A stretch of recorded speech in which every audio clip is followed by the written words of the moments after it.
My job is watching a woman trapped in a room. Part 1. 3 years ago I was looking at the local job classifieds online when one of the ads caught my eye, not because of what it said, but because it said so little. Best I remember, the ad just read job available. Good pay. No benefits. Discretion required. It then listed an email address and that was all. At the time I was managing a music store, but I had already started hearing rumors we would be shutting down within the next year and the likelihood of a transfer to another store was slim. I had been morosely looking at job listings for the last few days, but this was the first one that stood out, if only because I was bored, and it was weird. So I sent an email. Half an hour later I had a response, telling me to go to a particular office building in an upscale part of the city at a precise time for my screening. I went, and after waiting for a few minutes in the lobby, I was taken into an office, where I was given a series of forms and questionnaires to fill out. They collected them, and told me they would be in touch. I had almost forgotten about the whole thing until a month later I got a call saying I had moved on to the second stage of the hiring process. I was again given an address and time, and when I arrived, this time it was a different nice office park 20 miles away from the first one. I was met by a man who introduced himself as Mr. Solomon. He escorted me into a large room that contained a chair and a desk. On the desk were 2 large monitors, a keyboard and mouse, and a bolted down metal box with 2 oversized buttons on it, one red and one green. He told me this room was a model for the place I would be working if I took the job. He described the job as follows. I would be working 7 shifts of 6 hours every week. My job would be simple. I would arrive at work 10 minutes early and enter an outer area that was like a locker room.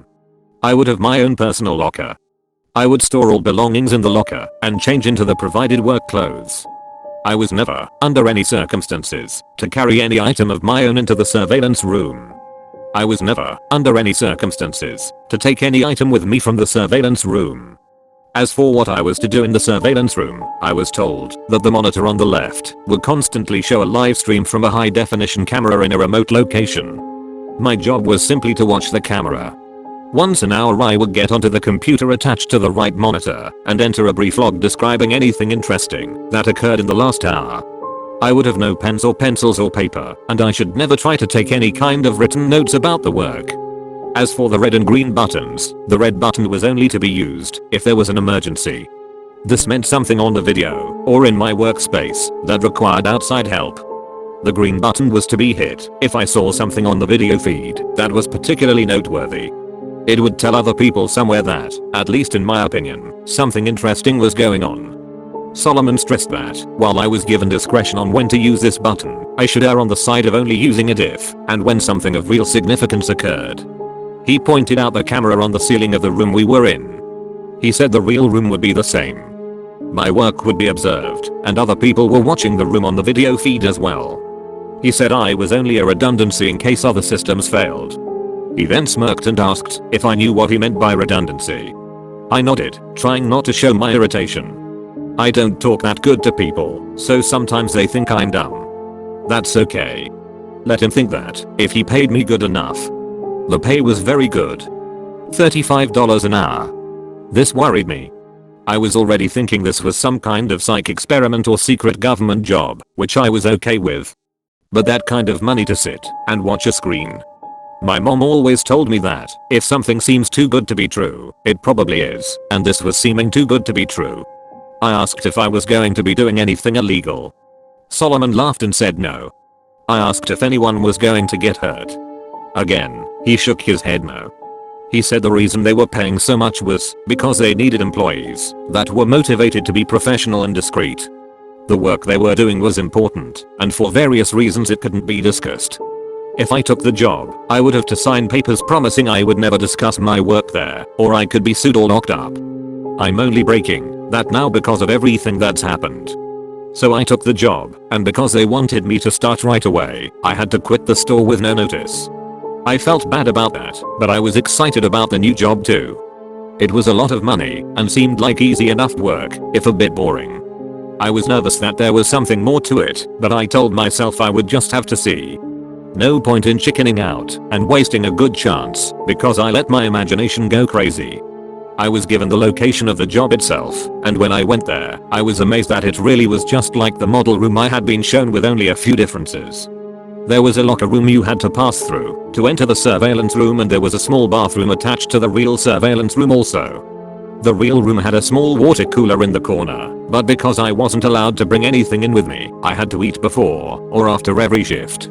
The biggest difference, of course, was that the monitors were turned on. The right monitor was just a black and white terminal, like you see in movies sometimes. I could type in my logs, but no internet to look at or anything like that. The left monitor read was video from a room. You would call it a bedroom, I guess, because it had a bed in it, but it had lots of other stuff too. A TV, a sofa and chairs, a couple of tables, and plenty of empty space in between. The camera must be high up in a corner, because I could see pretty much everything except for the far sides of furniture. At first though, I didn't notice any of that stuff. All I saw was her. She looked to be a little older than me, and was very pretty. When I first saw her, she was laying on her side on the sofa. That was the part of the room farthest from the camera, but the picture was very clear and I could tell that she was sleeping. I found myself leaning into the monitor more, so I could see her better, and then I thought about what I was doing and felt embarrassed. It's like I was spying on her. A peeping Tom, my mom used to call it. I didn't want to be a peeping Tom, but I didn't want to be silly either. I needed to think about it slow. It was a good job. And I wasn't doing anything wrong, right? I wasn't hurting anybody. The woman looked fine. And the room was nice. She probably agreed to be there, and it's all some experiment or something. I was just overreacting. So I sat down in the chair and began my work. It didn't take long before I understood more. The woman I took to calling her Rachel wasn't there of her free will. I never saw her hurt, but it was clear that she never left that room except to go into what I think is a bathroom area that my camera couldn't see. Well, she never left the room on her own. Periodically, usually a couple of times a week during my shifts, men and women in strange looking outfits would come in and take her from the room. Sometimes she would struggle, but usually she would just go along with her head hung low. They would always bring her back, though the times when she wasn't brought back during my shift were always the worst for me. I would worry about her until I got to work the next day and saw her in the room watching TV or painting. She never looked hurt or even that upset except for when they took her, and even when she fought, they were always gentle with her. Still, I knew something was wrong. I considered quitting the job or hitting the red button and getting someone to come so I could get some answers. Or calling the police and showing them what the camera was showing me. Except I was scared. Scared of losing my job and scared of what these people might do to me if I quit or told on them. Solomon had told me when I took the job that part of being discreet was not asking questions. I would never be asked to do more than I had already been told, but I could never tell anyone what I did or saw, and I could never ask questions about what I was doing or why. So I made excuses. It was all an experiment. She was crazy or sick, and they were trying to help her. She was doing a job just like I was. Or if she really was a prisoner somewhere, at least I was watching to make sure that she was okay. If they ever tried to hurt her, or I saw that she really didn't want to be there for sure, I could get help then. In a way, I told myself I was helping to protect her by watching. I don't expect you to think much of my excuses. I don't think much of them myself, especially now. But in my defense, when things changed, I didn't ignore it or try to explain it away. I knew something had to be done.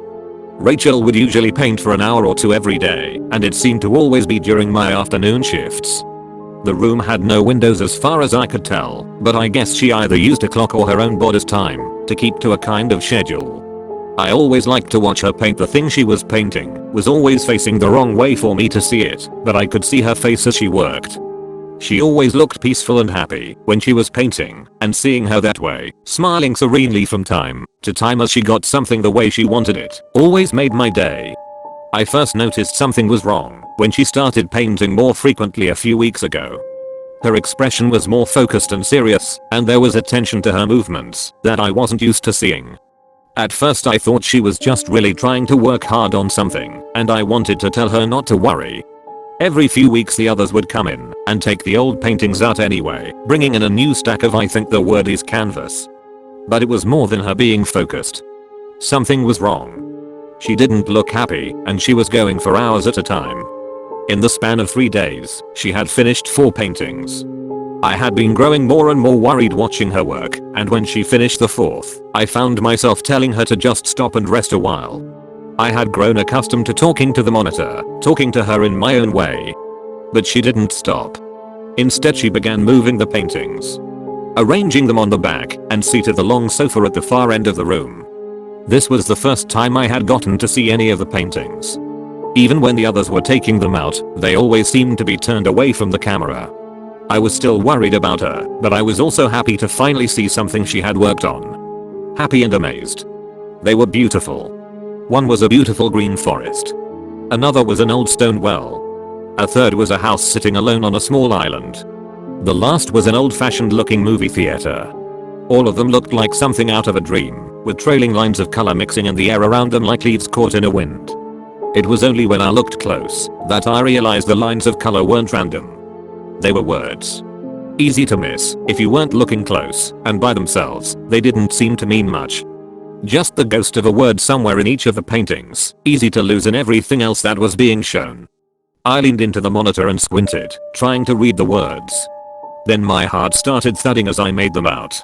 Blinking and rubbing my eyes, I looked again, reading them out loud in order left to right, top pair then bottom. Please. Help. Me. Thomas. I pushed back from the monitor, my hand over my mouth. I didn't know what to do. I didn't know how any of this could be happening. It wasn't just that she was asking for help, though that was a big part of it. It was that my name is Thomas,